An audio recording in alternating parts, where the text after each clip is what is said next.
Welcome back. I forgot what episode it is. Late 40s, I think. 69. 69. That's a good number. And we've got an awesome guest with us. Shane, welcome. Hello, thanks for having me. Oh, good. How would you introduce yourself, good sir? I'll touch on how we met, but I'll like you to introduce yourself first. Oh, that's bit of an open-ended question. Yeah, it is. Probably first and foremost, I'm an engineer, so that says everything we need to know. I'm just a giant nerd. I love motorsport, been into it for a long time. I race a Honda. That also says a few things about me. Thankfully, my one's pretty quick, though. And basically, it's all about data. It's all about the engineering process of trying to go faster and just getting your mind in the right place to get those results. So That's pretty much spot on. Like it. That's sort of how I cottoned on to you, I'm pretty sure. Was on Facebook one day, and then I think your Technologic sort of page came up, and then I noticed that you had your like content from EG, DC2, K20, all that sort of stuff. I was like, oh, cool. And then it said that you do pretty much like motorsport or time attack coaching, let's say. I reached out to him. We did a test and tune, let's say, a month ago? yeah, roughly? roundabouts. Yeah, that was sick. Basically, you just plug a GoPro in, plug a aim solo to get all the data, do a bit of review at track, and it's crazy how much you can learn from that sort of stuff. I dropped, let's say, a second and a bit on my first time back at Barb's in a front-wheel drive car. So that was pretty sick. So, yeah. Yeah, it was a good day. It was quite good fun. That's a common thing amongst myself and most of the people that I end up working with is big gains like that. And it's mainly because just being coached by somebody else gives so much value. I find the same thing when others give me feedback on my driving. Doesn't mean that I'm a better driver than anyone. It's just I can see some things that you can change. And the data shows you what you can change. And then you implement it, go test, and get results. It's always good having another pair of eyes. Yeah, 100%. Because when you're in the moment, it's so hard to see all the other things. Mm-hmm. You're just focusing on the road, focusing on trying to just do the best you can. And the person next to you will actually be like, all right, we can change these little things. He can brake a tiny bit later or hitting the apex a bit too early, or maybe he's carrying a bit too much speed here and needs to brake, or, just those other things that you don't think about. Definitely. And tapping into the hive mind of all the different data and all the different video I have from different people is seeing everyone's approaches, what works, what doesn't, what suits certain type of cars. So you can sort of take things from outside your knowledge base and bring it in and have a go and see if we go faster. Yeah, you definitely can't argue with data as well. I think that's the thing, right? Well, nowadays with fucking sensors everywhere and there's video everywhere and you've got so much data to go on. So yeah, it makes a big difference. Yeah. I only wish that Facebook post threads would have a data only feature, but unfortunately that's just all people's opinions. Yeah, that's not going to change anytime soon. And fuck people's opinions.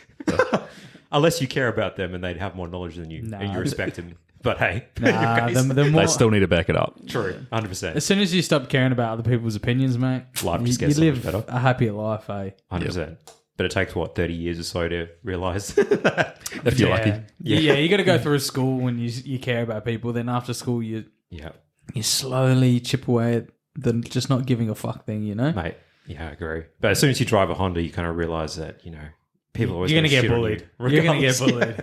The amount of times I've had to explain that, oh yeah, I'm into motorsport. Oh, what do you drive? Oh, Honda, but I swear it's fast.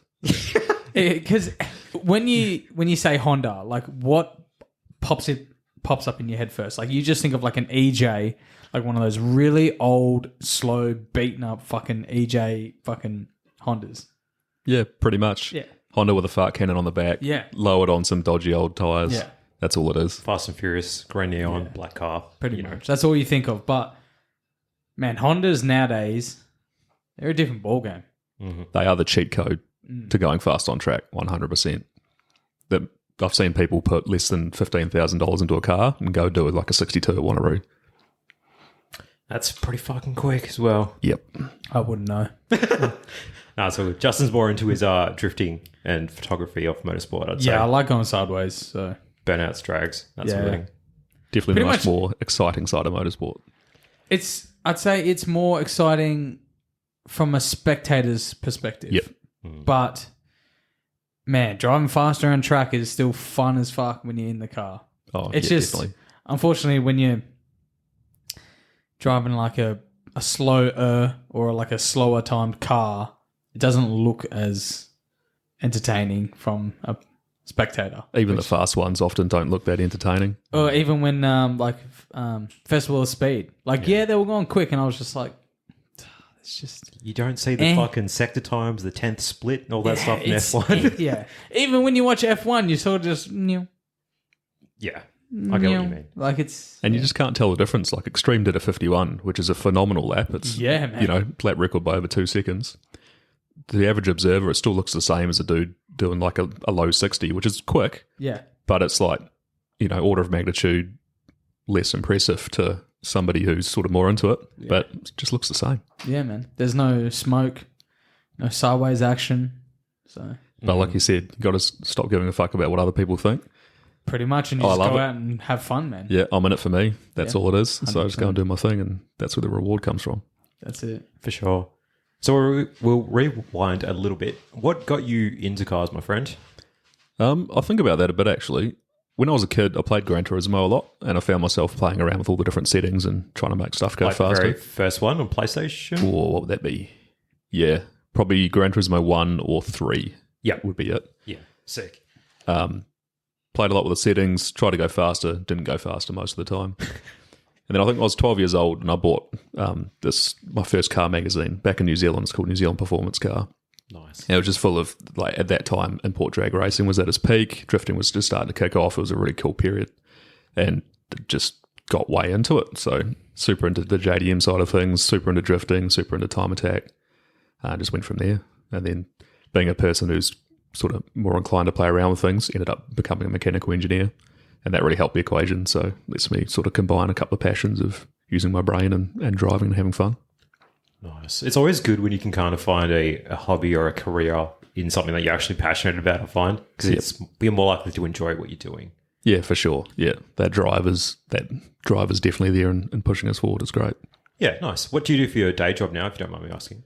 Oh, I've never actually been a technical engineer, which is a curious choice and job for someone who's introverted and doesn't like people, but basically I'm a project manager. Oh, yeah. So I work for one of the energy companies in town and run a bunch of projects. I find that quite interesting. It's basically just running a bunch of spreadsheets and managing people and herding cats. I was going to say, it's always going to be managing people in a PM space because like I work in IT and I deal with the PMs quite a fair bit. And they've got the patient of a saint most of the time when they're trying to herd people to do a common task, let's say. Yeah, for sure. It's not the easiest thing in the world, but I also don't want to be at a desk doing technical things all day, every day. I like having the balance of my side business, which is coaching people and doing data, and my racing as well. I get to sort of put a lot of mental energy towards that, which is nice. Nice. Yeah, very, very cool. So in terms of when you started to get involved in like track or motorsport stuff, was that fairly soon after you got involved in cars and got your first license sort of thing? It was probably budget restricted for a fair while. So I think I did one track day at university. At that stage I had a Nissan Primera P10, which is not a car that Australia got, but SR20 front-wheel drive, quite a fun little thing. But once I moved over here and got my first job, I bought an Evo 7. And it just all went downhill from there. So straight into track work, coilovers, bigger brakes, better tyres, everything on it. That all got tuned up to, I think, about 400 horsepower at the wheels, just, your normal sort of cams, Evo 9 turbo sort of setup. And this is sort of 2014, 2015. Got that down to like a 65 at Wanneroo, which is pretty good for a street car at the time. Still full weight street car, full interior. I owned that thing for about 10 years on and off. But getting towards my 30th birthday, a few friends had sort of started looking at Hondas and they were clearly getting results elsewhere in them. And the more I looked at it, logically, it just made sense. So I jumped on, I bought an EG Civic with a B18 swapped in it from an Integra Type R. I just changed out coilovers, put better tyres on it, a bit of a brake upgrade, half cage seat, that was it. And just thrashed it. I was doing like 25 events a year for a couple of years straight, so I got it really dialed in. That's also very mentally and financially exhausting. Don't recommend. Say. Whew, 25 events, bro. Fuck. Man, too much. So I got that to a pretty quick point as well. I was doing like 106s at Wanneroo, which is pretty good for 150 horsepower. But everyone who had K-swaps was going quicker. So I ended up finding a DC2 Integra that needed a bit of fixing up. Got that quite cheap. And then have since done full K-swap rebuilt from scratch. I think there's like 6 parts left from the original car, and the chassis is one of them. And now that's quicker again. I think I'm down to a 103 at Wanneroo. Still an under 2 litre, still sort of naturally aspirated, does 9,000 RPM. It's great fun to drive. Singing, eh? Yep. It looks fucking quick. It's the best part for me is you're just on the throttle all the time. I think that's the biggest change against like turbo cars and sort of all V8s and stuff like that. Lightweight front drive, you just got to thrash the absolute shit out of it. And I really enjoy that. It's great fun. Yeah, fair enough. You said a couple of things I think that tickles Justin's fancy there. SR20 front wheel drive. Maybe not the front wheel drive part. Evo. SR20, yeah, but we can't get them. Those ones don't come over here. Yeah, true. Because front wheel drive SR over here is the GDIR. I think that's all wheel, isn't it? Those are all-wheel drive, yep. Yeah, but it's front wheel configuration. Yep. Yeah. You know what I mean? Fair enough. Yeah, Evo. I do like the Evo. That one, I noticed. There's a nice one in the garage. Well, Fred Flintstone, but It happens. Evo 7, yeah, nice. That's all on your YouTube, I'm pretty sure, as well. You've got like a couple of videos of back in the day. Yeah, there's a bunch of old laps from back in the day. Bunch of old laps when MC Motorsport used to run events at the RAC Driver Centre before it got shut down the first time. The first Targa City Sprint around Langley Park. Oh, nice. The first year they did that, they had the course set up, so you had quite a long straight down Riverside Drive. I was hitting 200. A couple other people were getting 230. There's no barriers, man. Just like palm trees either side. That's fucking awesome, though, eh? It was a cool experience, but dumb as shit. So they clearly stopped that the year afterwards. Yeah. But yeah, I think I've got racing videos from sort of 2015, 2016 onwards. Did you go to the Targa this year? Not this year, no. I've done stuff on previous years, but this year Would not so much. you do it next year? My car's too modified to be legal for it. Oh, okay. Because Targa as a class is quite restricted on what you can do to the car. Oh, okay, yeah. But I they have do. no idea about any of it, so you're going to have to teach me as we go along. No, that's fine, man. But they hold rally sprints alongside of it, which are you can enter in the open classes. So they're Rally Sprint Malaga, Ellenbrook in the city. So those are great fun. Might hit that next year if budget allows, but really focused on circuit work at the moment. Yeah, okay. Yeah, because, man, Targa was fucking awesome. Like, the Ellenbrook event was awesome to go watch. You know what I mean? Like, seeing cars just being thrashed on the street. I was like, this is cool. You know, big turnout. Yeah, that's people. the best bit about the Targa events. They do a great job of advertising and get heaps of people down from the community to support 100%. it. And the city, man, I honestly couldn't believe how big of an event it was. Like, Hot Rods was there, street machines, custom cars and coffee, or the classic, can't remember, fucking helicopter rides, monster truck rides. I was like, what the? Yeah, Ross and the team do a fantastic job of running those events. Yeah, shit. Yeah, right.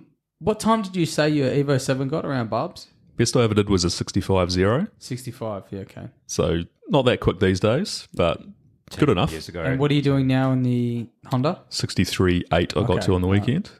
So 2 seconds faster. I was going to say, if you're going slower, you know, and then... Yeah, it took me a while to get past that 65 mark, but... I mean, Evos are a bit of a cheat code, aren't they? Yes and no. So like cheat code for a street car and basic track car, 100%, but they're just too heavy. So like corner speeds, so this is where we get into the data side of things. The reason Hondas are faster because of corner speeds and braking. Nimble and light. So through turn 6 at Wanneroo, I'm going 20 kilometres an hour faster in my Honda than I was in my Evo. That is insane. So that's the bowl leading onto the back straight. Dust bowl. Yep. Yeah, okay. Yep. Yeah, because the other thing as well, I'm pretty sure, is at the end of turn 7, so the back straight downhill, you're arguably, I think, faster in your DC2 than I am in my FK8, just because of lightweightness and stuff as well. Yep, and the exit speed from turn 6 really helps that. I've got a few little bits like a close ratio gear set that help, but we're pretty much bang on for top speed, and you're probably double my power or near double my power. Yeah, for sure. It's crazy how little things like that, well, little, I say. The main thought of motorsport is like, everyone's like, take away weight. It's always weight that's your enemy, let's say. Colin Chapman had it spot on from back in the day. Always add lightness. Yeah. But you get these chassis working well. So the Hondas go pretty quick with naturally aspirated engines. The fastest one that we know of that's still naturally aspirated has done a high 61 at Wanneroo. That's like an 850 kg EG Civic. Had some wide slicks on it. They're all carbon fibre. You can literally pick up the back end by yourself. He's now strapped a supercharger on it. So he's got 430 odd horsepower at the wheels. Straight away, first lap out, 58 seconds, which is bonkers fast for a home-built sort of track car. Yep.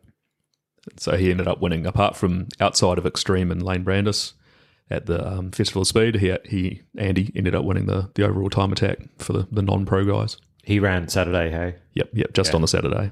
Oh, yeah. We missed it, unfortunately. Yeah, we were Sunday. We were at a powerlifting comp I was volunteering. Justin was supporting. A mate. Yeah. Nice. But yeah, it was good fun. Just very interesting weekend. You go from powerlifters to fucking To festival speed. Yeah, I know. It was sick though. Same principles behind both, man. Find the technique, do the training. Yeah, 100%. Get the One's results. one's be lighter, and the other one's fucking lift heavier. Yes, Yep. very much so. But probably is a good segue actually in terms of like, because I know a lot of people tend to try find time in their cars by stripping out weight, getting better high-end performance parts and whatnot. You've sort of focused more on, I guess, the approach and the coaching side of things. And you sort of mentioned on Saturday that physical fitness is potentially another thing that people kind of overlook at times because when you're like bolted into a seat, sweating your fucking ass off in a race car, I think people forget how demanding on your concentration it can be. Yeah, 100%. And like you were saying earlier, around sort of sometimes you're just in the zone driving, you don't notice these things. It's because you've got 120% of your concentration trying to keep the thing on the track. It's hard to see what's going on around you. I always sort of circle back to Bathurst when they used to show driver sort of health stats on the screen. They were like 170 beats per minute heart rate for the entire race. That's fucking It's insane. a long nuts. time. And braking Long time effort. to be fucking anxious. Dude, it's an endurance event, Yeah. like human endurance. And if you look at the braking effort, so my car doesn't have a brake booster. You get sort of better pedal feel out of it. Yeah. It's about a 50 or a 60 kilogram braking effort per stop. You start looking at V8 supercars, that's more like 90 or 100. Yeah. And even still, like in the racing world, that's still considered light. Yeah. That's light braking. And so that's a single leg press Yeah. of 90 or 100 kgs hundreds of times a race. Yeah. People don't understand, like, there's a lot of fucking work that goes into it. Like, most people day to day don't put 100% of anything into an activity they do. Yep. And as soon as you're on the racetrack, you cannot think about nothing else. Yep. So when you're doing that for hours on end, just concentrating, like, I need to fucking be perfect. And then as soon as you get out, you're just like, whoa, I am fucked. Just rocked. Yeah. Even track days now, I'll do a track day, I'll be a mental wreck for the next day. Yeah. And my glutes are on fire because even in a race seat, I'm still bracing myself going through corners. Everything is just tense, Yep. day. Yep. So it's like try and build that mindset of staying as relaxed as you can. Having a clear mind going into it really helps because then you can focus on changing, not just focus on hanging on. Yeah, 100%. That's sort of why I love it though. It's like, it's one of the rare things you have to spend 100% of concentration on to get it fucking right. And if you fuck up, you're like off in the fucking dirt somewhere. 100%. You can't just be thinking, oh shit, did I leave the stove on? Yeah, fuck. No. Oh shit, should I have said that to someone? Oh, does that person? No, none of that shit matters. No. Nah, fuck your life outside of what you're doing right now. Like, Yeah. If you want to escape your life, get on a racetrack, man. 100%. Best way. 100%. Yeah, man. I couldn't have said it better. Yeah, going down the back straight with the sunset in your eyes on those infinite time attack Oh, nights, man. magic. Fuck. Yeah, it's so good. And then you see the fucking bug splatter on your windscreen at the same time. Oh, but yeah. Legit, it's 100% concentration, or you're honestly like, or something could go really wrong. Yep, and we've seen that plenty of times as well. Yeah. You know, there's plenty of people who've written off vehicles through either just bad luck or through not knowing how to manage or not being experienced in managing situations when the car gets out of shape. Yep. It can go, the speeds you're doing, it can go wrong pretty bad. Same in drifting, same in all sorts of different motorsports. Yeah, I know. I came off fucking after cat corner through the S's at 120, bent my suspension. Yep. That wasn't like a lack of concentration. That was just a lack of skill. So, Hey, you learned some good lessons out of it, I'm sure. oh yeah. Well, the lesson is just be better. Eh? I haven't been on track since, so unfortunately, not enough Funds. funds. Well, I haven't even jacked it up to see what's wrong with it yet. It's been a year. It's just been parked up there like you can tell all the weeds are around it now. But it's been It's just a year. funny the man. motivation sometimes. Like, Oh, fuck. motorsport is a thing where there's so many like highs and lows, and there's not really much like in the middle. It's always like it's really fucking great, or it can be fuck, my car is broken, or I've done something horribly wrong. And so much work to fix it. It's a serious commitment trying to be, trying to put everything into this. Yes, 100%. But It's not for the faint-hearted. yeah, Let's say, like, I just got a mate who blew his engine doing skids, right? Built a drift car, and then entered, what was it? Like West Coast? No, what was that burnout event a while back? He entered a burnout comp, or like it was motivation. Went to motivation, entered the skids, and I was like, bro, probably wouldn't do that. It's Like, it's a drift car. It's not a burnout car. It's not a fucking V8. Blew his engine, rebuilt it, went to Nishi, did Saturday, and then Sunday his engine dropped a valve, put a hole in his block. And I was like, man, this game's just, it's not for the weak. Yep. It's not for the weak, man. Like, unfortunately, nothing goes our way. So... And that gives rise to the popularity of V8 swaps and things like that. Oh, because it's a stock engine. As soon as you don't let the magic out, the things last for ages. Yeah. Within reason. LSs have their oiling issues. But yes. Same approach for track work. Keep it simple on the engine side of things. Get seat time. Yeah. Best way LS to the advance. world, bro. LS the world, bro. K-swap the world, mate. Nah. What's the old saying? Milk and juice only comes in 2 liters. But when you're 2 litres doing 9,000 RPM. Yeah, it's fucking. That's moving a lot of air. I say it. I've got an Evo. Yeah. I love Sylvia's. This is true. But there's no placement for displacement. So Nah, different tools for the same job. yeah, but like it's what you were saying before. Like, you love being on the gas and you love being on the limit the whole time. Yep. And then I was having a chat to someone and I was like, they were like, oh, I don't like V8s because it makes you lazy. I'm like, yeah, I get it. But if your goal is to make your life as easy as possible for a competition or whatever, why wouldn't you want to have that edge over other people? So why wouldn't you LS swap or, put something that will make your life easier and you don't have to fucking wring its tits off? Exactly. Because engines don't like being that high. No, Okay? Even though they can do it, doesn't mean you should do it. So Yep, definitely. Yeah, very much the case. But I mean, it sort of is why you're seeing the rise of the LS swap. K swap is like a massive thing now in most cars. Like, people are swapping them into MX-5s, 86 BRZs. It's Everything, just, bro. Everything. There's a fucking company called K Swap Industries. And you're just like... everything's K swap. There's 2 engines you need to do anything in the world, and that's an LS and a K series. Yeah. That's it. If you want to be lightweight, K series. They're If you wanna popular make for a bulk power, reason. Yeah. LS. Yep. Yeah, popular for a reason, eh? 100%. Why couldn't it be SRs? They still sound the best out of anything. Mid-mount SR with a TD06 will forever have my heart. I don't know, man. SR20s sound like a boat, eh? But it's what you grow up with. Yeah, 100%. When you're 16 years old and you're watching crappy YouTube videos of pre-YouTube, downloading videos from people's camera LimeWire phones. and shit. Yeah. Yeah. That First was car, the coolest thing ever. I learnt in a Sylvia. Yeah. So I fucking love them. But, I mean, engines a bit... Yeah, they're not engineered that good, let's be honest. No, people are trying to take them past what they're really, 350. I think 350 is like a safe... We'll leave it there, all right? Yep. That's the one. But everyone thinks you need 700 horsepower to go drifting these days. Nah. 200 horsepower, that'll do you. It's the same as track cars. Everyone puts bulk power in, but doesn't address the rest of the car, and they just go backwards. And they'll get they got decent no results. traction. Yeah, You lose traction real quick. they'll get decent results. Like they'll have a 700 horsepower car that does 62s or 63s, and that's a quick time. But it could do 56s or 57s if they sorted the rest out, and that's kind of what's missing. Sort of suspension and tyres. Yep, and driving and aero and just set up, seat time, all the things that go into it. That optimal lap time sort of thing can haunt the fuck out of you, man. Oh man, you can never get it. Yeah. It's always half a second ahead of where you are, and so you constantly leave each track day going, I could have been half a second faster. Why wasn't I half a second faster? But then you get a half second faster and you're like, I could have been another half second faster. That optimal, Precisely. you never grab Yeah. it. It's just this thing, like this carrot off from the distance. You're just like, fuck. So it's basically like bodybuilding. Like, you have the dream physique and you will never obtain it. Yeah, but you keep trying anyway. Because the dream physique keeps getting better and better. Exactly, and then you're never happy with anything. It's just a downward spiral. We should all just quit. You end up being depressed, you're fucking broke. Fat. Enjoy KFC too much. I do enjoy KFC too much. That's probably what I'm still saying. But Yeah. I mean, you need something, right? yep, 100%, got to reward 100%. yourself after these things. For sure. Now, we've asked this question many times, but I think I've asked it to The wrong drifters Okay. instead of time attack people or sprint people. If someone wanted to get into racing around barbs, what would be the best way to do it? Cheapest way, just an amateur way to get in,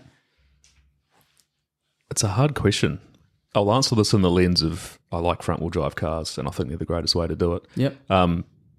Whatever car you have is probably the best car to do it. But if you're looking for something basic like a Jazz or like a Honda Jazz or Toyota 86. I wasn't expecting a Honda Jazz. Bro, I got a Mazda 2 as a Thrasher. It's the most fun thing I've ever driven. Yeah, right. That's a separate topic. It's hard to find the 90s Hondas now. They're crack money and they're always, pieces of shit. Everything 90s. Yeah. But if you can, that sort of thing is pretty much it. You want something relatively light, not heaps of power, good aftermarket support for it so you can easily get coilovers and suspension arms and that. But don't worry about any of that stuff. Just basically mechanical check over, some half-decent tyres, so either sporty road tyres or like a 200 treadwear sort of racing tyre sort of thing. Good brake pads, flush the brake fluid. Don't worry about suspension. Don't worry about anything else and just go and drive it. And there's so many events on. A lot of them have coaching, which is great.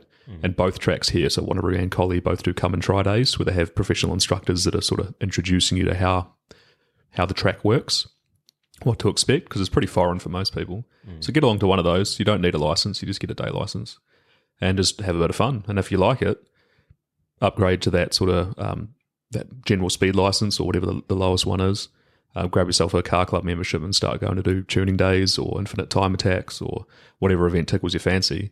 Everybody there is super keen to be helpful and get you up to speed, but your attitude will be the thing that gets you across the line. So if you're keen to learn, you're keen to take in advice from other people and you're keen to push yourself and just drive the car, that'll go well.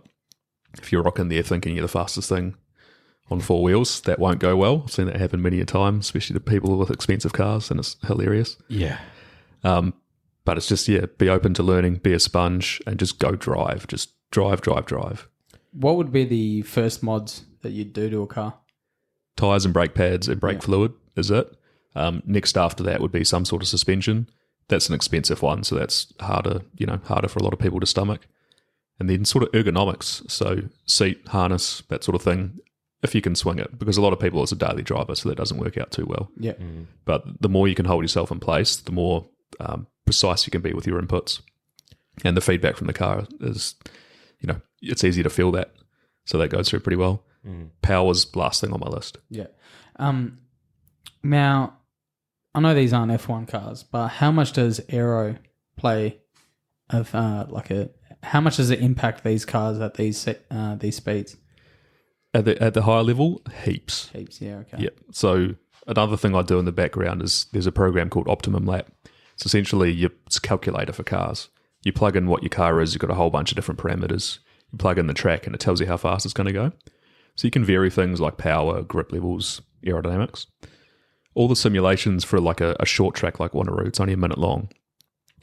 A decent splitter and a decent wing is worth like 1.5 seconds straight away. Yeah, right. Wow. And that's something you can make in your garage out of plywood. Yeah. The wing's a bit more difficult. You can get funky with 3D printing and stuff, but or buy one of those aluminium extrusion rings like Nine Lives Racing, or even the wing on my car is quite literally a wind turbine blade, which is $80 a meter. It's about as cheap as you can get, but it's a decent profile, and the results stack up. Does the job. Right. Yeah, most fucking splitters that you see from World Time Attack and stuff, they're all made out of wood. Yep. I was like, they're going to be like this fancy titanium or carbon fiber, and you're just like, oh no, it's legit just a piece of plywood that's been painted, and obviously they've got, structure to bolt them up to the car. And I was like, it's a fucking piece of wood, man. Tunnels and that's about it. Yeah. Because carbon fiber is so expensive. You don't want to fuck that up. Nah. You'll be dropped. Like if you pay somebody to make you a carbon splitter, that's easily $4 or $5 grand. Yeah, 100%. And that's just not. And where it's the lowest thing on your car. Yeah, it's going to get smashed. It's the first thing that's going to get ruined. So when you get to the point of exceeding the mechanical strength of wood, 100% you need something that's carbon, because it's going to have that strength, and that's like the big guys with their massive splitters. Yeah. But for most of the sort of, we'll call it club sprint spec, like the grassroots folks, a good wood splitter, nice rounded front edge, potentially put some sort of like diffuser tunnels in it, which you can buy online as just thermo-molded plastic. It'll add a lot. And then that starts affecting suspension, that starts affecting tyres. It's a roll-on effect. It's a big vicious circle of you keep changing one thing, you got to then change everything else, and then you got to make the whole underside flat, so you don't get turbulence underneath the car. Yep. And then where do you stop with your radiator setup? Do you have it just so it vents out through the bonnet and then it's a tunnel so the air doesn't get trapped into your engine bay? You got to have vents in the rest of your engine bay, vents on your front guards. Yeah. There's all sorts of stuff. Fucking hell, where do you stop? You see these big wigs and you're like, the amount of engineering and just time and effort that went into building all these like wind tunnels, basically just directing air around your car. It's insane, man. Yep. It's insane. All these big dog cars, like RP968 is the fastest time attack car in the world.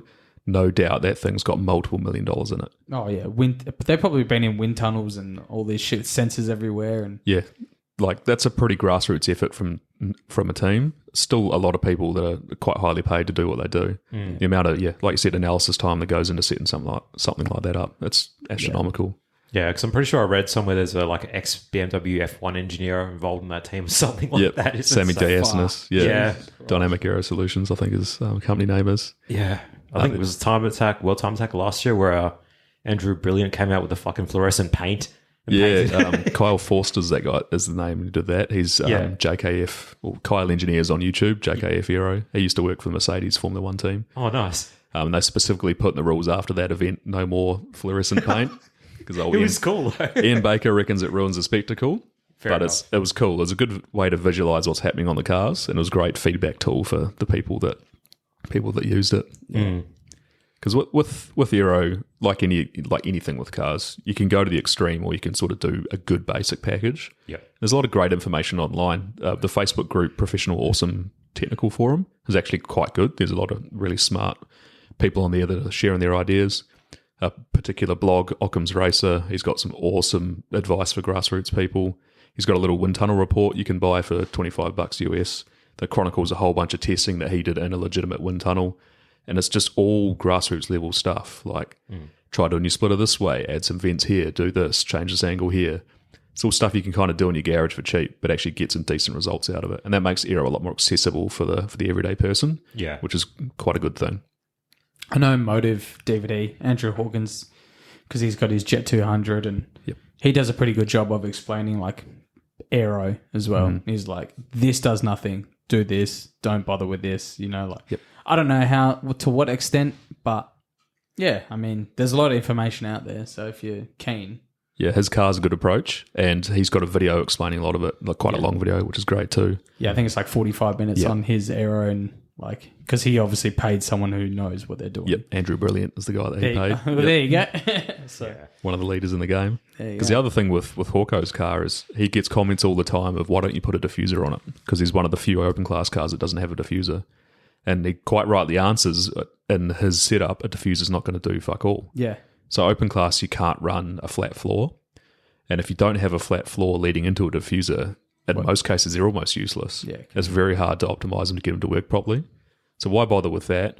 He's just got the wing 2 feet in the air above the boot. Just get a slightly bigger wing. It's fucking massive. Yep. And he's got the balance he needs. He's got great front aero, and you can see it's going quick. He's did a 129. He's got a lot of fucking power too. Yeah. And it's an SR. Yeah. Yep. SR20 VE, the ultimate evolution. Yeah. But a 129 at Sydney Motorsport Park is no joke. That's, what did I work out? It's like roughly a 56 or a 57 at Wanneroo. And so for a rear-wheel drive sort of somewhat basic car, it's got 800 horsepower, but that's pretty impressive. Yeah, it's funny how you say that's a basic car, but at the same time, it's had 10 years of development. Like you said, 800 horsepower SR VE, full custom harness, custom aero, suspensions, everything.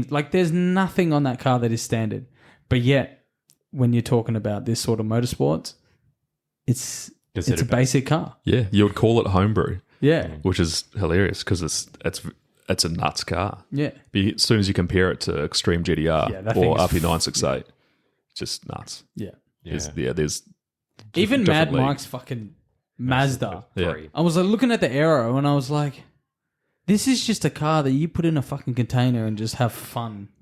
This, you're not taking this event seriously. And I'm like, I was looking at the rear diffuser and I was like, why is this motherfucker so big, bro? You're drifting this car. It's just for looks, man. 100%. All it is. Yeah. I know, but it's still, one of the fucking nuts car that's basic to him and basic, crazy to us. For the generic car enthusiast, if you're looking at cars, looking at photos from events, It's how do you tell fucking the sick. difference, right?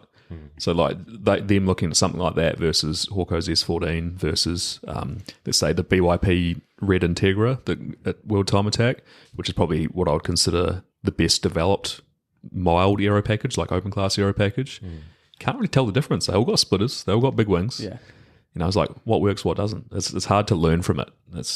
Aero's sort of a black magic, really. Yeah. Well, you look at Hawko's car, he doesn't have that big diffuser at the bottom. Yep. He's chopped it up because he reckons that, as you know, the air gets trapped under the rear bumper. Yeah. But then, like you said, Mad Mark's car looks like it fucking goes fast because of this massive diffuser at the bottom. But is it really effective?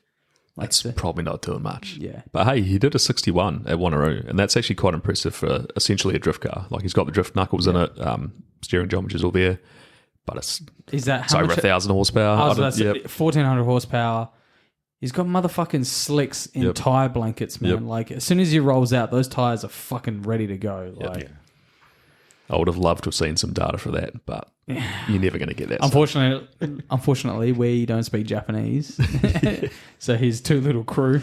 Yep. Fucking spot Shane at the next festival of speed, just like in the fucking Mazda. People are like, what the fuck's he doing? He's plugging a USB in somewhere. Trying to grab the data. Mate, I genuinely try to do that, eh?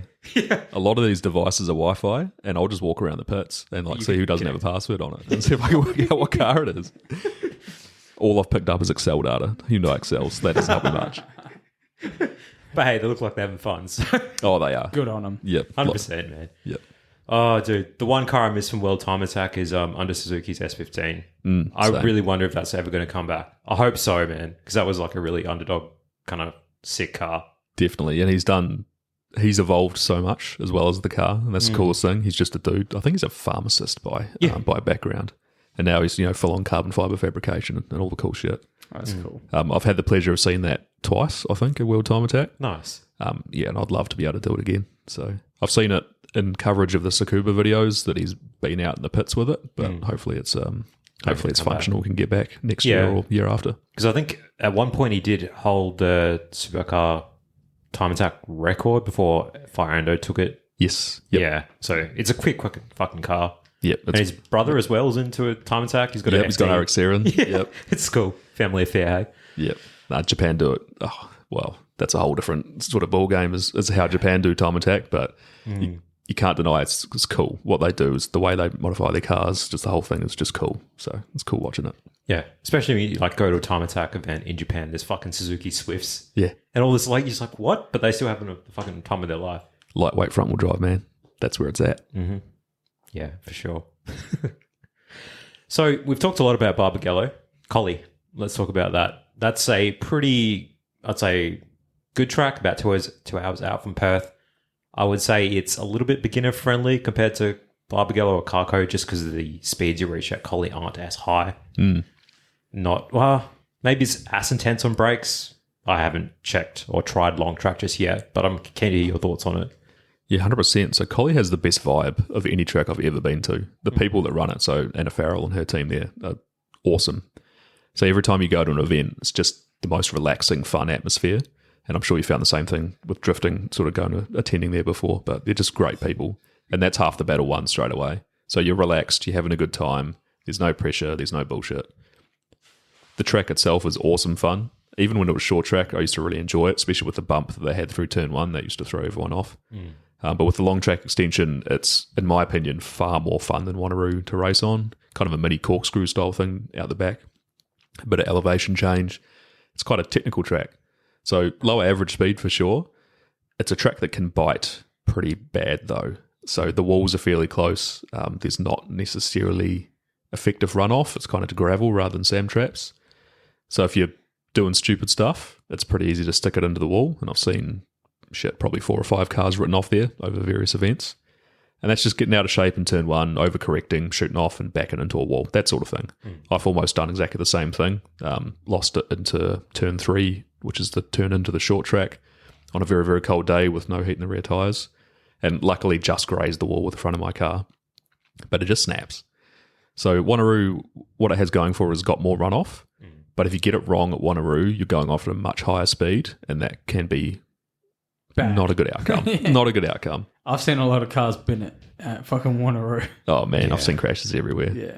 I was talking to Trevor on the weekend. My friend, he had a DC2 Integra, and he was going down the back straight at Wanneroo at about 200 k's an hour, and had lost his brakes entirely. So the brake line was rubbing on the axle boot and had worn through. There you go.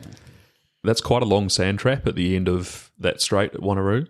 He skipped over that, so he was doing 200 when he left the track. He was doing 120 when he hit the tyre wall. Fuck, that's a big hit, man. That's a fucking sudden stop. Oh, yeah. And that car is 2 feet shorter than what it was. The firewall came up and crushed underneath the pedals. He's lucky his fucking knees didn't get caved in too. He broke an ankle. He went through, a few things. His seat came off the rails. It was like one of the Recaro sort of Type R style seats. Yeah. Not a good time. He's great now. He's just fully recovered and he's back out racing, which is cool.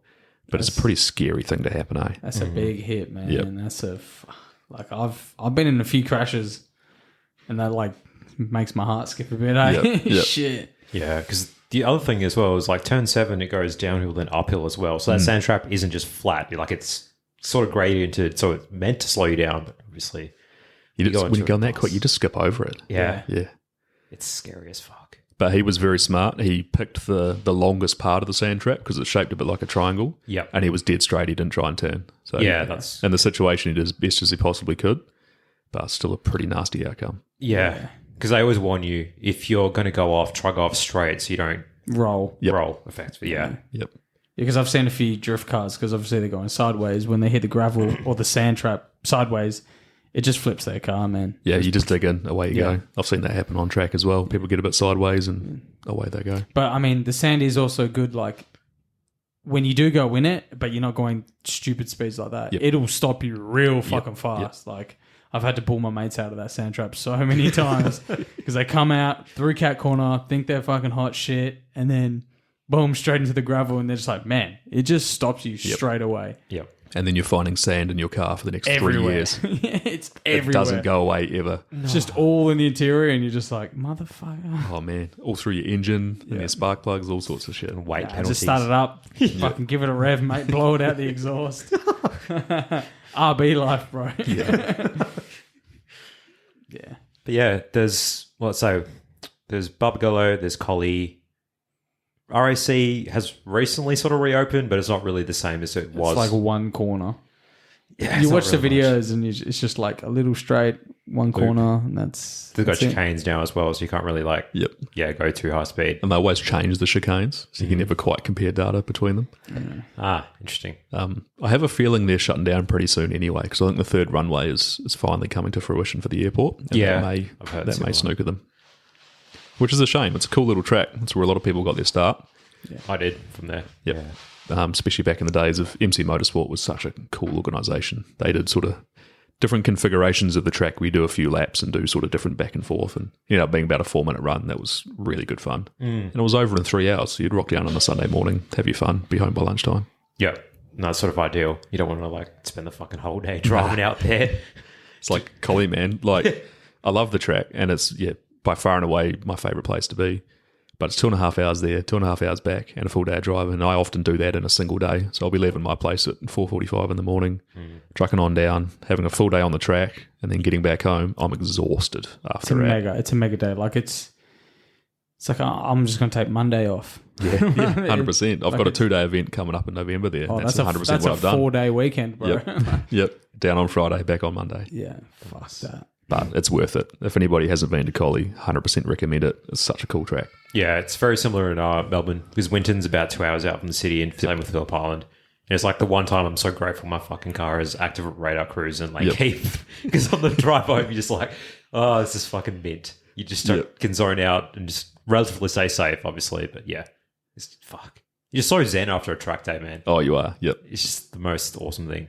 Chuck on the music, chuck on a podcast. It's great. Yeah, it's really good. I used to drive it in my EG. I'd drive my EG down to Collie and back on AO50s, half cage, no interior. I had these Bluetooth like earmuffs. That was the lifesaver because it's so loud. You're doing 4,000 RPM at cruising speeds. 6th gear. Yeah. Dude, and a Honda, man, as well. Oh. they were not much fun. Yeah. I got the luxury life now. I just tow my car down and back with, Nice. with the old Ford. So it's Yeah. good. I got a good memory of, I think my friend from Victoria, Reese, he's got a EK Civic. Yep, D6. Reese Yeomans. Yeah. Yep. I just remember driving past him on a way back from, I think, Honda Nats one year, and he had his Bose headphones and just chilling. I was like, yeah, that's the life. That's dedication. Though. 100%, man. A dedicated few. Yeah, you got to go through it, builds your character, and then you really appreciate those tow vehicles once you move to the trailer. Or life. just getting a tow truck. Yep. Just like $150. I'll see you there, bro. $150 back, no worries. If you got the money, go for it. But Yeah. I mean, for the cost of a trailer, that pays for a lot of $150 tows. yeah, I mean, $8K for a trailer is still a lot to fucking fork out. Yep. And you got to have somewhere to put it. You got to have a car to tow it. It's a big investment. That is. That's you end up turning into a race program. You got all your 100%. tools. You got everything. You got to load your car up. Yeah. It's a pain, but it's still better than driving a race car on the street. After a few years of it, anyway. Yeah. I'm a bit older now, so Yeah, because I was like, fuck, all right, Chris, build me a trailer. And I was just like, all right, I can put it out the front. I'm going to have to chop all these trees down. Yep. I'll pave this. I'll fucking put a little fence here. And then I was just like, I live on the busiest street. How the fuck am I going to just drive up in reverse? I was just legit like a full day just thinking, where can I put this trailer? Where can I put it? I haven't even got it yet. Where can I put it? And I was just like, you know what? I'll just borrow my mates. Yeah. Hey, mate, you got one? Here's a can of piss. yep, that's the way to do it. Yeah. I recently built a house. It took 3.5 years, Yeah. but it was specifically designed for that reason. So I had a spot for the trailer. Yeah, I had a nice, garage nice. set up to work with that. I tried to map it all out so I could drive in with the trailer instead of having to back it down the driveway. All that sort of stuff. Yeah, Makes nice. life a lot easier. But I had to build a house to get that. That's a pretty big effort, man. I bought this house like established. I was like, you don't really have a choice. Like, it is what it is. You have to sort of Yep. figure it out now. So, well, It's a slippery slope, eh? yeah. But when you've got the, like I said, the Ranger to tow it, or the tow vehicle, you've got the car trailer. Man, life's just good, you know. Yeah. Yep. And if your car breaks, just chuck it on the trailer, drive home. Don't worry about it. Exactly. And just chuck it in the garage and don't worry about it. Yep, Just out of sight, out of mind. Yep. pretty much. I'm lucky I got a pretty small trailer. It's a little tilter single axle. It'll fit in the garage. So I can nice. literally just shut it away and not look at it for 2 weeks. Oh wow. Don't even take it off the trailer. So like a drift car wouldn't fit on it because obviously Too wise wide. fab and shit like that. They're too wide, man. Like my mate's trailer I borrow. I was like, oh, hey, this is sweet, and I was like, all right. When I want wise fab, I like measured it. I was like, I wouldn't fit on this trailer. Yep. I actually have to build a trailer that's 2.1 meters wide. Yep. So it's almost on the limit, and I was like, that's irritating. Oh, yeah. Got to So go custom irritating. for everything. Yeah, that's what I mean. $8,000 build you a custom trailer with everything, but I'm like, $8,000's a lot of money. It's a lot of tow trucks. Yeah, but $8,000. But that's what we do to ourselves. Like you said, it's a slippery slope. And you don't go backwards. You can't get back up the slope. Once you're in it, you're doing it There's like no that. turning back, eh? No. It's just an early grave, eh? We've talked a lot about cars, but what else do you do for fun, man? Oh, nothing at all. I just sit at home and look at data. Pretty much. Just Excel spreadsheets, eh? Yeah, Just man. got its ultra wide monitor, spreadsheets everywhere. That is quite literally my home office setup. But no, I try not to let it take over my whole life. I love reading books. That's probably another sort of nerd tendency. So that really helps the mind wind down after a hard day at work, hard day at the track. So get through a lot of books. Bit of fitness. Started doing CrossFit this year. That's really good fun, and that's made a pretty big impact. Gross. I knew you were going to say that. Fucking gross. Nah. But it's good. I find it a lot better than the gym, sort of. Yep.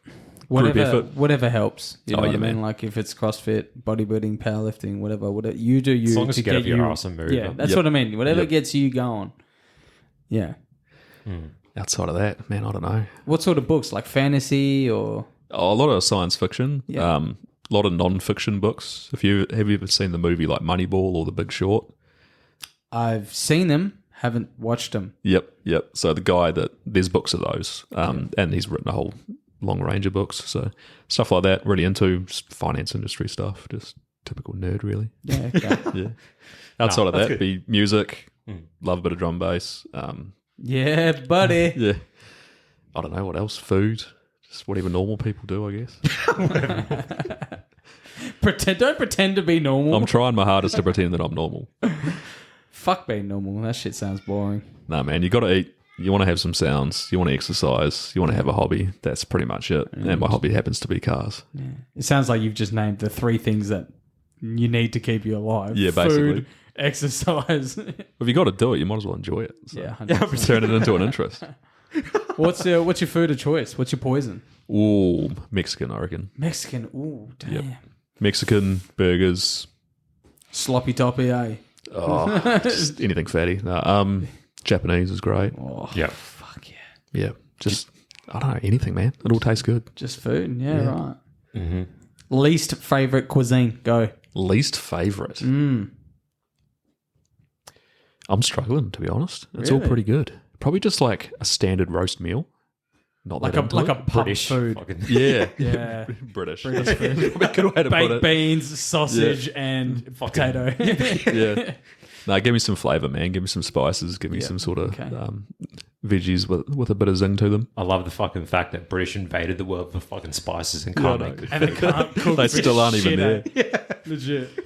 Can't even shepherd's pie. Like, whoop-de-doo, bro. The best thing about globalism is the ethnic restaurants, 100%. Yeah, fuck yeah. Love Japanese food, eh? That's my go-to. Yep. It's actually like not too unhealthy as well, which is the best part. I mean, too. like, it's high in salt, but salt is the essence of life. You know? You need salt. Yep.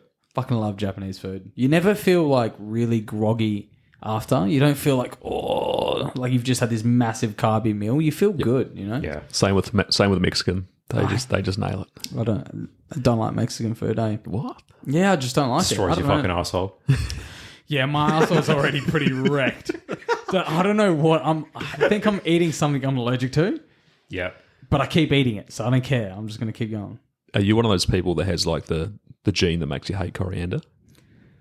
I don't hate coriander. I just don't put it in anything. things. Maybe that's the Mexican food because it's always full of coriander. Yeah, I mean, I don't really eat veggies anyway, so Just raw meat.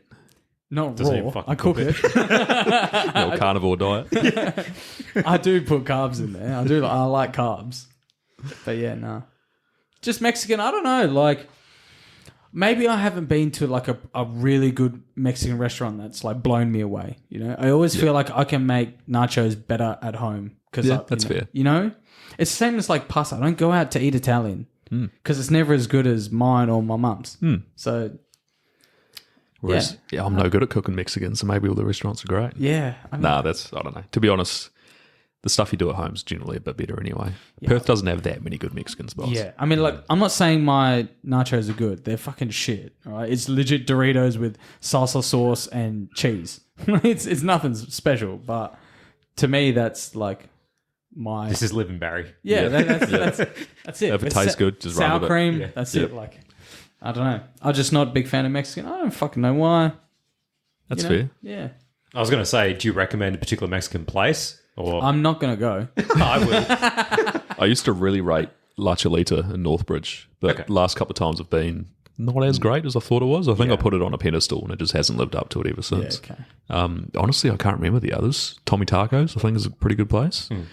If not, just random food trucks around the spot, eh? Yeah, there's a nice one in Frio. I just can't remember the name. That's near Porta Rosa on the corner there. Porta Rosa. I tried to go there once, but it was packed full of people, so I never made it. Yeah, we went on a weekday and it was, slightly not less packed and it was good. Yep. So I would recommend it when I can think of the name. I'll let you know. Add that in the show notes afterwards. Yeah, for sure. Controversial topic, though. Where's your best burger place? Hood Burger. Hood Burger's pretty gangster. Yeah, man. I like Johnny's in Canning Vale. Yep. I think I went there when that they the one? first opened. I went with you with the guy who we interviewed, and he does like that sword fighting. Lenny, yes. Is that where we went? Yeah. Yeah, that was all right. Okay, I'd say that was like a 6. Oh, damn. All right. Then. Hood- yeah, Just Hood- shit on me. Yeah, That's nah, fine. sorry. Hood Burger fucking shits all over that. Are you a beef burger guy, though? Beef, yes. Yeah. I can see why you rate the hood burger. Yeah, I am a simple just like meat and cheese. Like, don't fuck around. Don't put lettuce, tomato, pickle. Just give me a cheeseburger and like keep it simple. Yeah, fair enough. Every now and then, mix it up, get like a chicken burger. But No, that's fair. I love simple. Peasant chicken burger.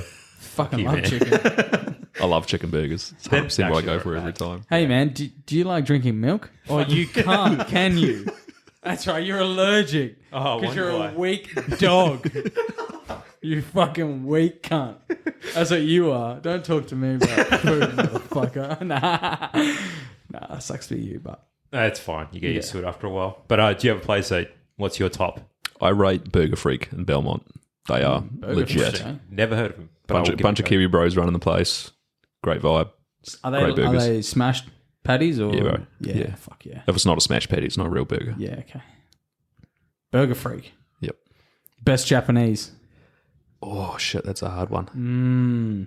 There's a random like sushi train place under the apartments in Rivervale on the river. I think it's called like Sushi 2000 or something. That's pretty good. Sushi 2000. We're living in the future, lads. Other than that, it's just walk around Vic Park and then whatever you find because there's like 30,000 restaurants there. Oh, They're doing Ramen Samurai.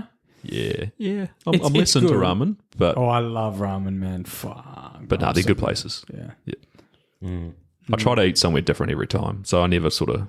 I always go back to the same spot. Like I've been to Ramen Samurai probably like 100 times, man. Yep.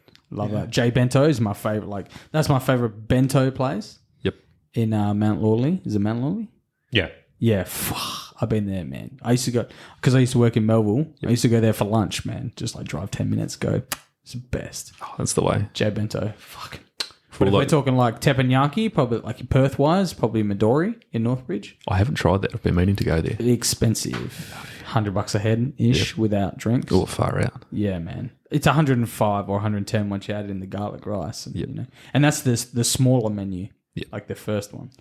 It's fucking good though. But it's a show. Yeah, exactly. You go there, the chef does his fucking thing in front of you, big flames, makes you catch like egg in your mouth and shit. Like it's a show. It's the experience. it's worth it. I mean, I've been there like 10 times, but it's fucking good.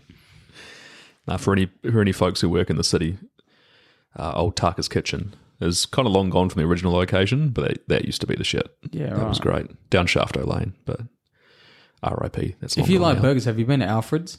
Yeah, man. Yeah, I Yep. mean, that's OG, you know. Yep. I mean, they're not smashed, but Classic. It's Alfred's, you know. You sit by the campfire, Yep. you know, you talk shit, people just sitting in their cars eating. It's a cool vibe. It's like when you used to go to like the footy or racing or whatever back in the day, and they actually had good food at the stands. That's Yeah. kind of what Alfred's reminds me of. Good classic stuff. It's like what my parents used to tell me about, like the drive-in theaters. Yeah. Yep. It's sort of like that vibe without the movie. Yep. There's plenty going. Is it Guildford they're in? Yeah, I it's don't know. Guildford, There's yeah. always plenty going on around that place anyway, so Yeah. it's good for people watching. Yeah, it is. I do enjoy people watching. That's why I miss Freo. Yep. I miss living in Bibra Lake, man. You just pop down to Freo, sit in Benny's, have dinner, and you just watch the cars go, and you just watch the fucking freaks come out, man. It's great. Oh, 100%, especially when you're behind some glass out of the way. Yeah. No, I was going to say that's the key thing because there's always some fucking shit going down on the street. Yep. Oh, man, I miss Freo so much for all the people there, eh?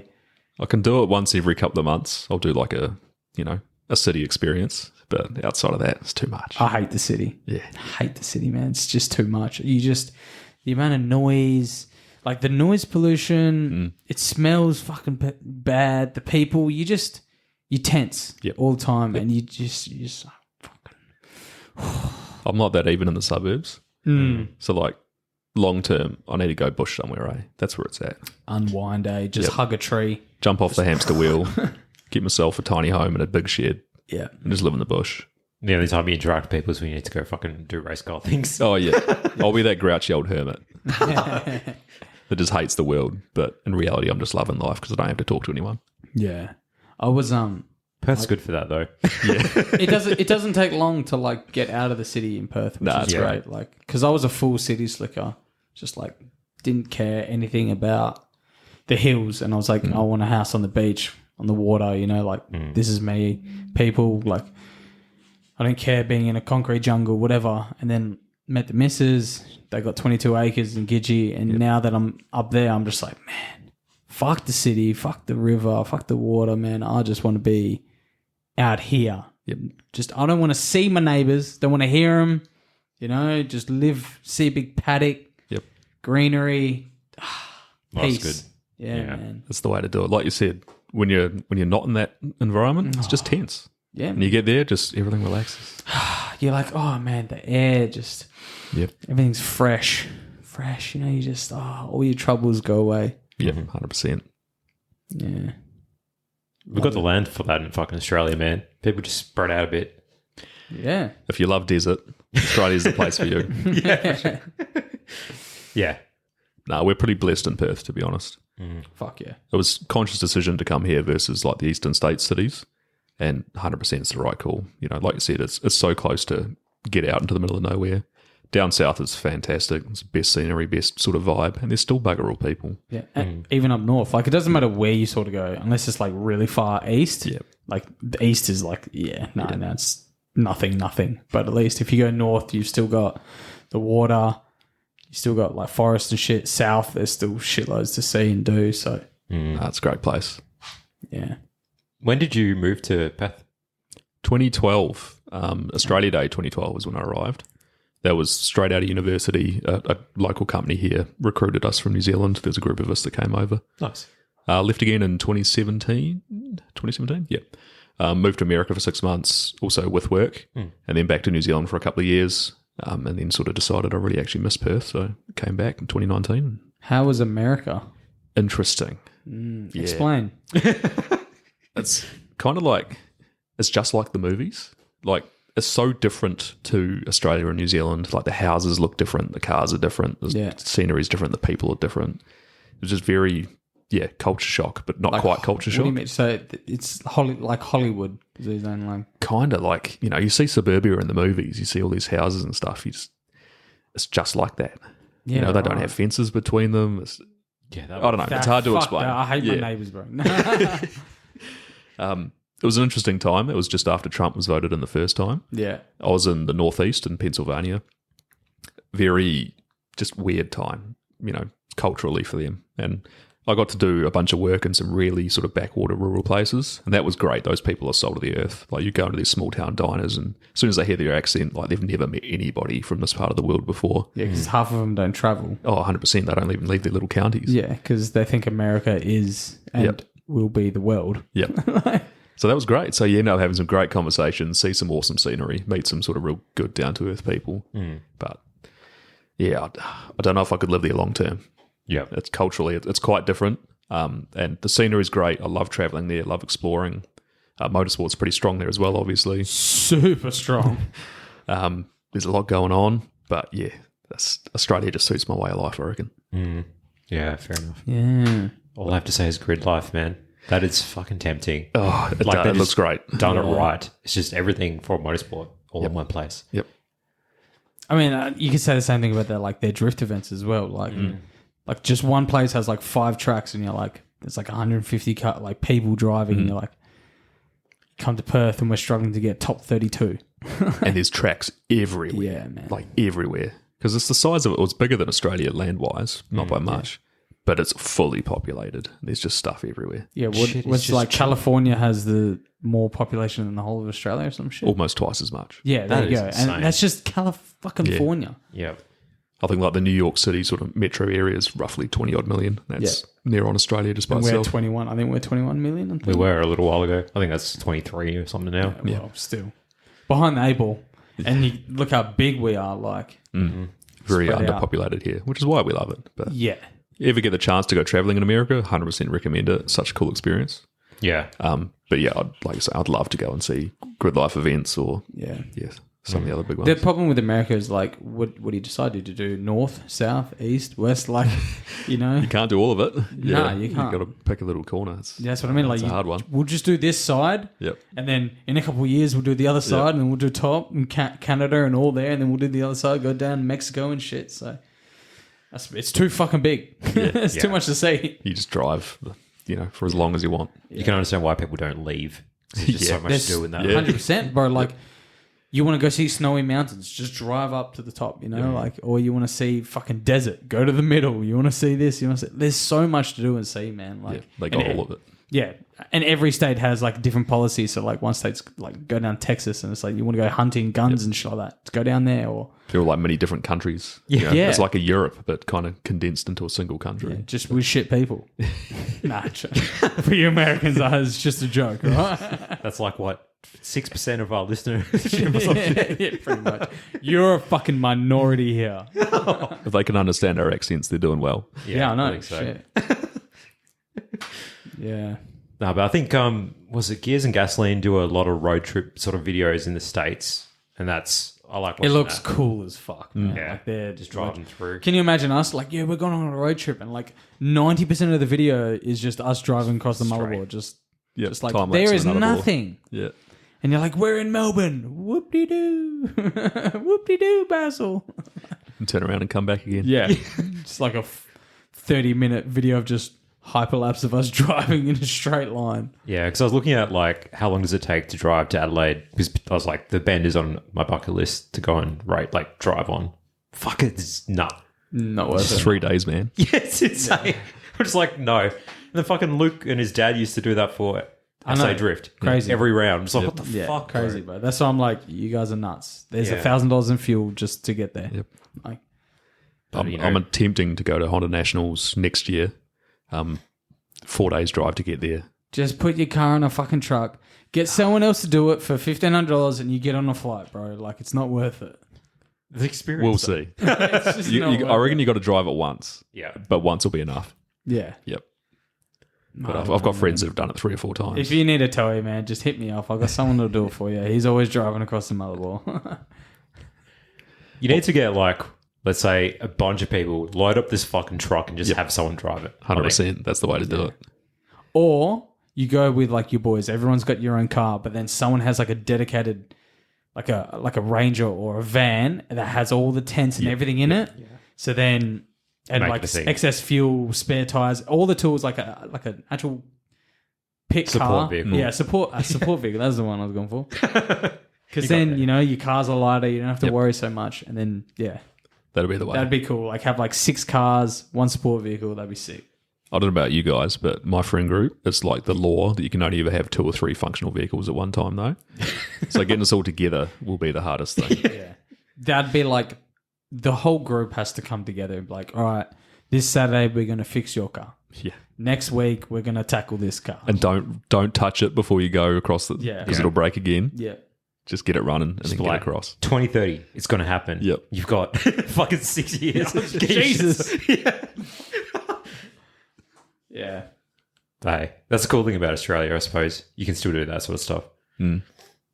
Well, yeah. They're cracking down hard, man.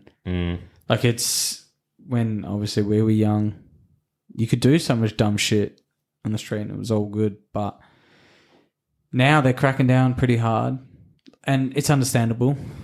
Kids are, well, everyone's into cars so it can be fuckwits on the road, but it's pretty cool to see how much people are still dedicated to build track cars, dedicated track cars. So there are like, I'd never been to Targa West before, so going down to Engelbrook and I was just like, where the fuck are these cars? You know, someone's racing an SS Camaro and a 240. I was just like, I've never seen this car in my life. Yeah. I've lived in Perth my whole life. I'm like, where's this car been? And it's just, someone's racing it. It's just fucking, it's awesome to see. Yeah. I was going to say, like, motorsport seems to be very, like, if you're in it and you have the right networking, you'll find all these, like, sick cars that you never see. 100%, man. Yeah. It's just like, even the, just going to a test in Hyundai with the WASCC, whatever it is. Yeah. It's just like all these fucking sick race cars. Like, I just straight away think of that fucking white DC5 with the, like, 5 class and shit. I'm just like, it's just things you just don't see. Yeah. And you're just like, where the fuck have these cars been? Like that LS 350 that was at our day as well. That's fucking quick. Jared Z. Yep. Yeah. It's just, Where do people hide these cars? It's got a network, man. That's where it's at. That's why I liked Festival of Speed. Like, I've seen so many cars that I've never seen before. I'm like, where the fuck have these cars been? Like, I like to think I'm pretty in the scene, like with drifting, and I go to some events and go to fucking cruises. I'm like, wouldn't you think that these people would come out? But it's like, nah, they're there's a niche that they go to. You Yeah, know, like, everyone's got their little clique. Yeah. What Festival of Speed did really well was bringing in heaps of those different niches. right. Everywhere you went, there was like a booth with different styles of cars. It brought everyone together, man. It was like you had your supercars, you had your sprint cars, your drift cars, your burnout cars. It had fucking tractors, like the drag tractors, and I saw that. and I was like, what Monster the trucks. Yeah, man. It had everything. It was like, but it was invite only. Yep. So it's not just like, hey, You and your mates can rock up and yeah. Well, you can but you can't. You have to park over there. Yeah. You know? Yeah. But it's like you want to be over here. You have to sort of be a somebody. So it's like it was good. It weeded out all this shit. Next year, bro, we'll get a fucking media pass.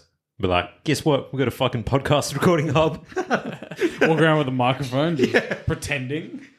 That's me. That'll be the way, man. Trackside interviews, get some good insights. Yeah, we'll hopefully know a bit more than some of the reporters. I can take photos of you talking.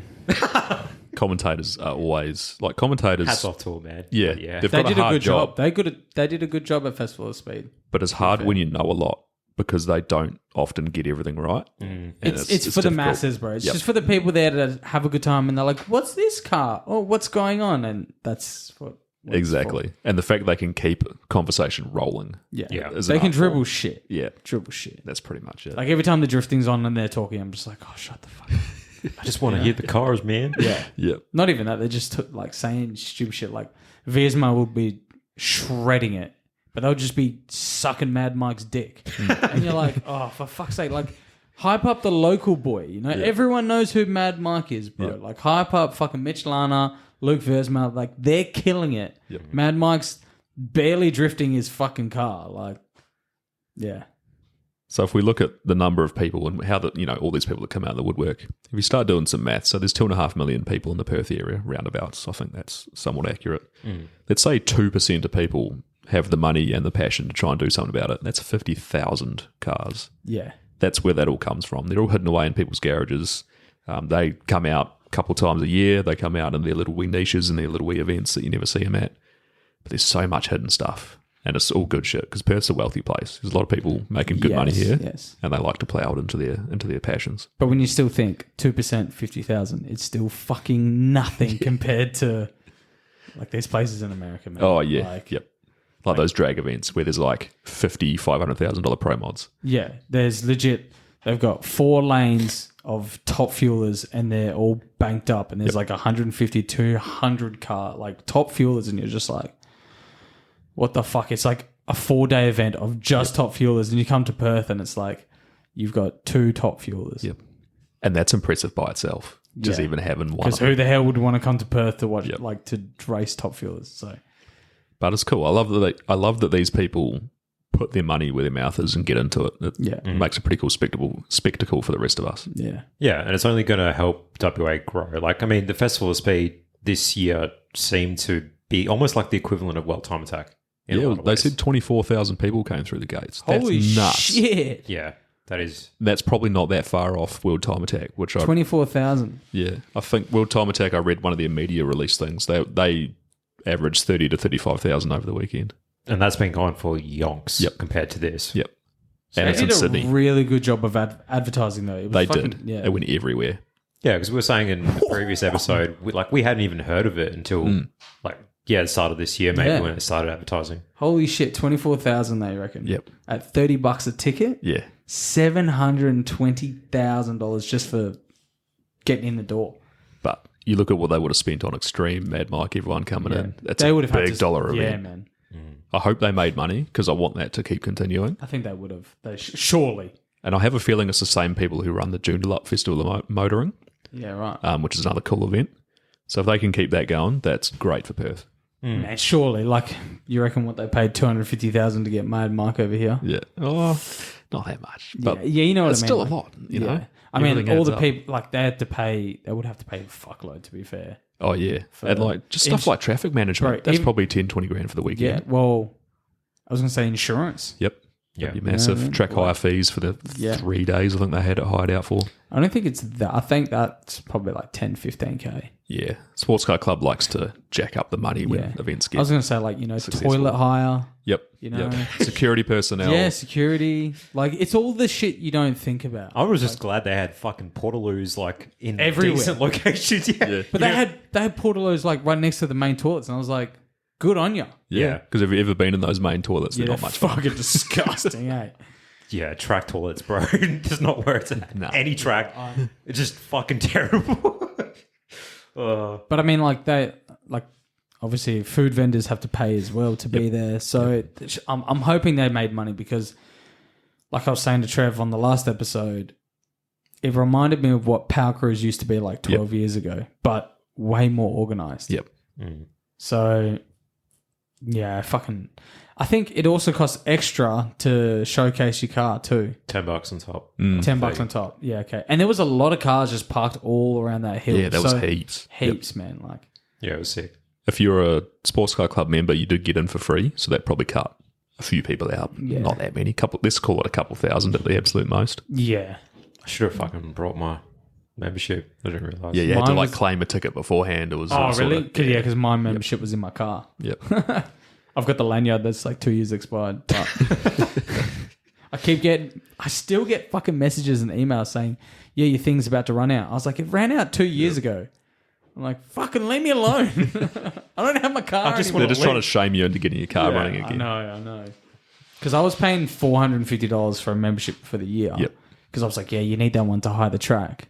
And then she was like, why are you paying so much if you just come and hire the track out like 4 times a year? And I was like, well, this is the one I told I needed, like, because my mate sorted it for me. She goes, yeah, you only need the $150 one. I was like, so for 3 years I've been paying $450 when I could have fucking been paying $150. I was like, what the fuck? What do you say in those situations? She's just like, sorry.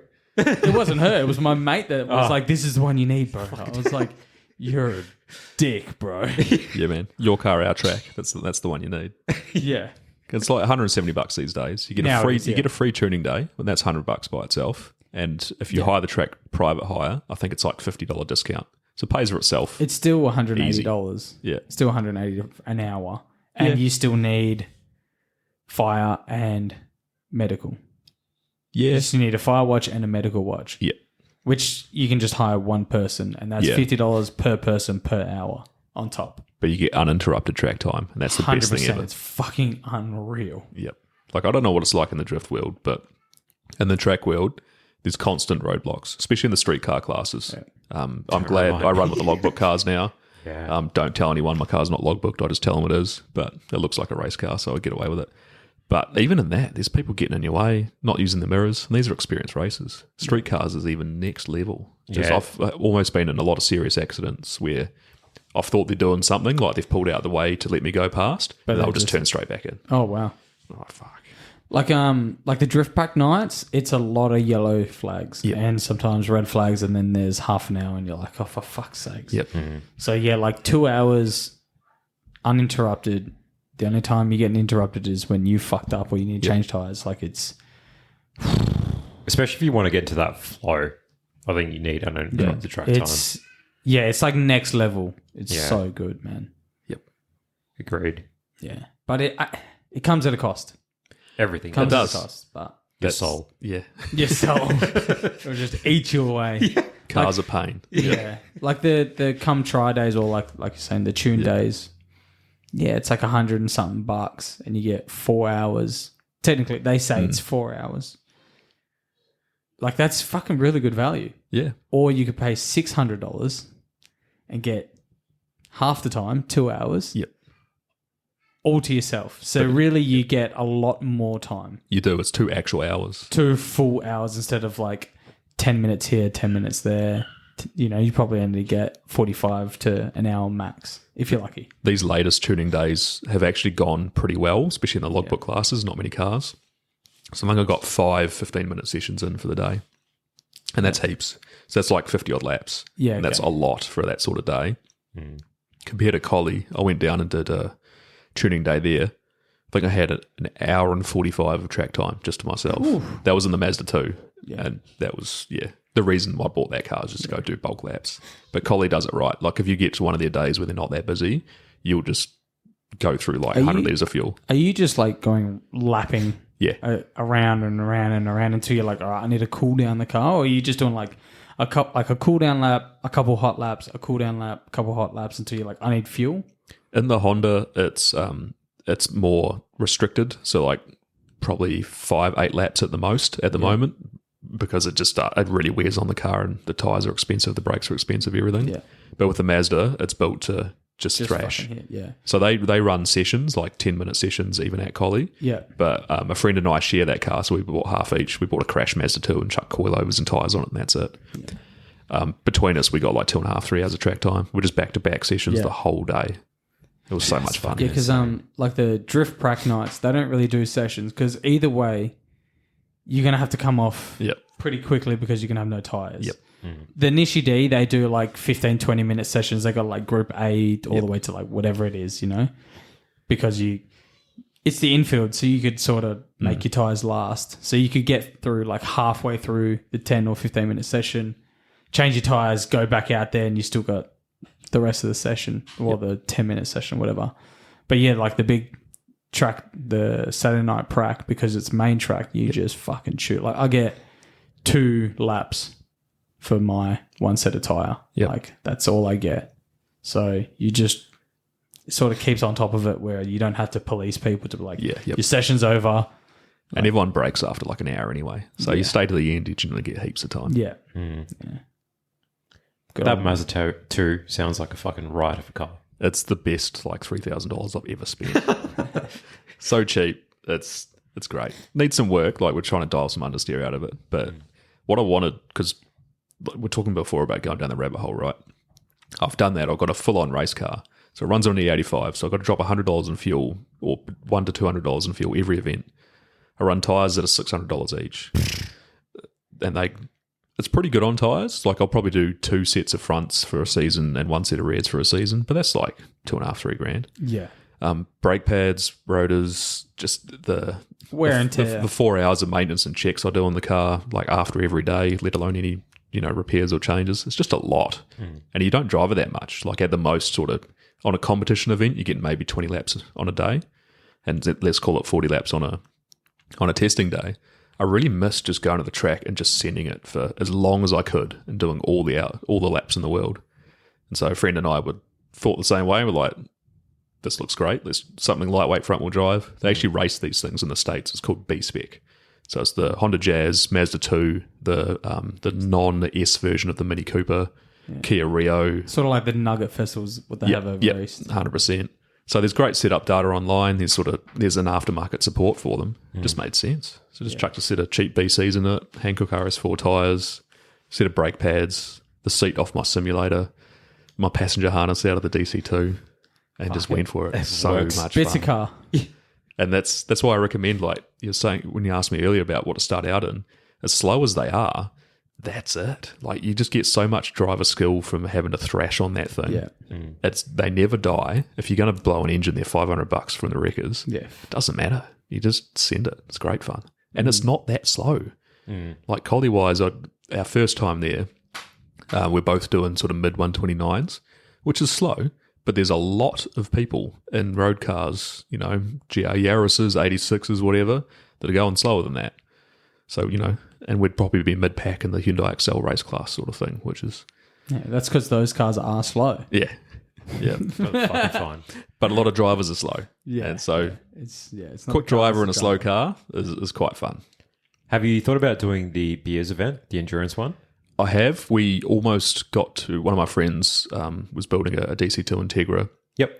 Got about 80% finished with the plan of doing beers in that. Hasn't quite got there. That's that 24-hour Barbs, budget endurance racing. Yeah, okay. So they do 2 or 3 events at Collie each year, and I think 1 at Wanneroo each year. But just never quite got around to it. It's a money thing. It's a time thing. It's a pretty big commitment. You spend a lot in fuel trying to get a big enough team of people who have the right mindset to be successful at it. Because if I'm going to do it, I'm going to try and go hard and do well. Yeah. So I haven't quite made it, but I'd love to one time. And the Mazda 2 would probably be a good candidate for that if I chucked a cage in it. Yeah.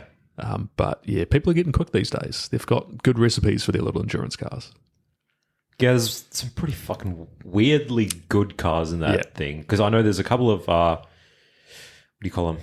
Accord Euros. Yes, I've seen a couple of those. They always do great. There was like a fucking Camry with a Sylvia, like, I don't know what. Oh, that thing was stupid. But it works. I was like, that's so dumb. I was like, I do not like this car.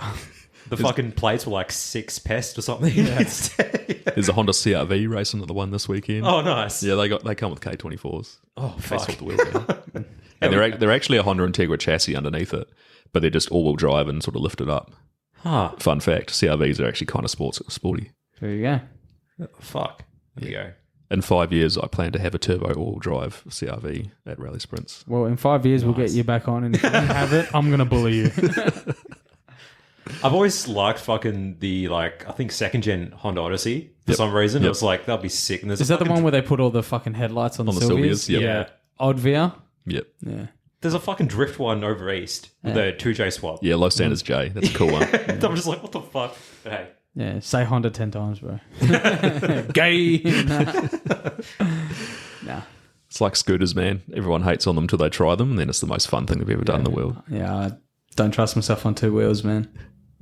Haven't ridden a scooter. Yeah, to be honest, I wouldn't either. But I'm just trying to justify my love of Hondas. At least you can admit it. But yeah, those beers events sound like a good way just to get a lot of seat time in. Yep. If you can find like a team, I guess, to do it with. It's definitely something I want to give a shot in doing at some point. Try and rope you into it. I was just about You to were say, sideways everywhere. Because that's a great exercise in trying to find something that's going to last 12 or 24 hours with a bunch of different people driving it of different abilities. Again, that's why Honda seems to feature fairly highly. But one of the most successful cars is actually Nissan Bluebird with the KA24, Yeah, right. the Navara engine, which I'm not sure if it comes stock in the Bluebird or not, but that's what they got in there. They generally take it out. Not the quickest car, but they always finish.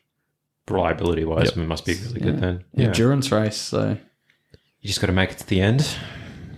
make sure it's got oil in it. Yep. There's plenty of people with Commodores and that sort of thing. They have a lot more power, but they just don't seem to last, or it's a struggle.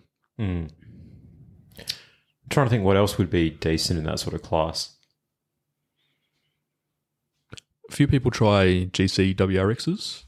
Not quite sure of their logic, but We're trying to think of things that are reliable here. Subaru's not the first thing to come on. I was like, nah. Nah. what else is there? There's all sorts of different stuff. Yeah, I need to go and actually check that event out. I think it'll be good. Anything like Lancer motors, you can't kill them. The CE. Yeah. Basically, yeah. I'm not saying 4Gs. All right. Because I think they're more good like short bursts. You can't just beat on them for 24 hours, you know?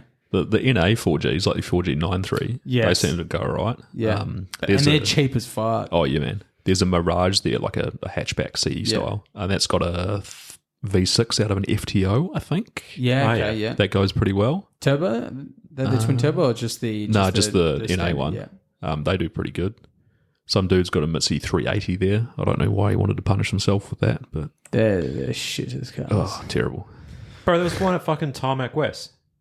Yeah, that's that same one. Oh, yeah. Will White's one. I think he was doing like exhibition runs, like Yeah. people were jumping in. Yeah, He's that also- thing was so slow, bro. He's also got a Nissan GTR, like a Nismo R35 GTR. There we go. And Evos and various other bits. So, yep. Can't So knock why it. is he racing the 380 then? Why aren't you Bit racing of the fun. GTR, bro? Bit of fun. There was a fucking Hyundai Tucson as well running. Oh, Yeah, yeah. but I think Hyundai were like sort of sponsoring, so they were like doing like ride-alongs. Got it. Okay, that Because makes the sense. i20N was there as well. Yep. And they were doing ride-alongs as well. So Because Targa for this year, they have what they call time speed distance. So you can rock up in a car without a cage and drive along at a maximum of 130 k's an hour. Yeah, and that's you why can kind of a they're higher nice. pace car. Yeah. And that's where the Tucson and that came into it. yeah, Nice. Okay. So it's a good introduction sort of thing for people. yeah. Because I noticed I was like, there's 2 people in the car, yeah. and like they're driving pretty slow. Yep. Yep. So I think the time speed distance thing is you try to match the time set, right? Yeah. Something like yeah. that. And they deliberately make that so you shouldn't be pushing because obviously you've got no cage. And Yeah. boring. yeah, to be honest, it is. But I guess it's a good introduction for some people and might help push them over the cliff towards the more sort of racy side of things. To just destroy your car, weld a cage, put a seat in it. Big effort to do a Targa, man. It's like $5,000 just to enter, so it's a lot. Really? Yep. Yeah. It's a Plus your fucking support. 4-day event. Yeah, exactly. It's a heap of racing. Yeah, it's Like, so much racing. You compare that to like rally sprints. Your value for money is probably better than rally sprints.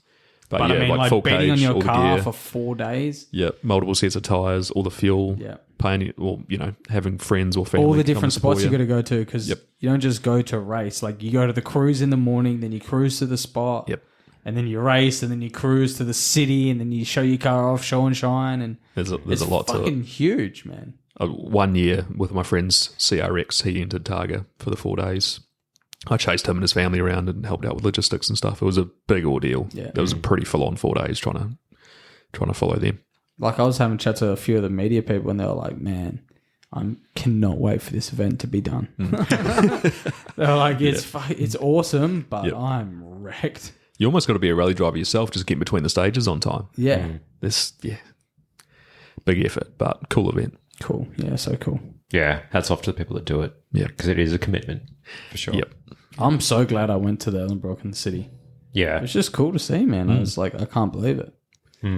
I was meant to go to the Malaga one before the city as well. But I just fucking needed Because the sleep. Valkyrie was there, bro. When I seen the fucking Valkyrie, I was like, you dog.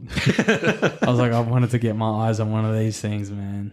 I was like, that's the second Valkyrie that's been in Perth. Where are they hiding? Because I'm like, surely someone's like shipping them over just for this event and then fucking them off. Like, because there was the green Valkyrie that was at Custom Cars and Coffee or Classic Cars and Coffee or whatever. Same as the Chiron.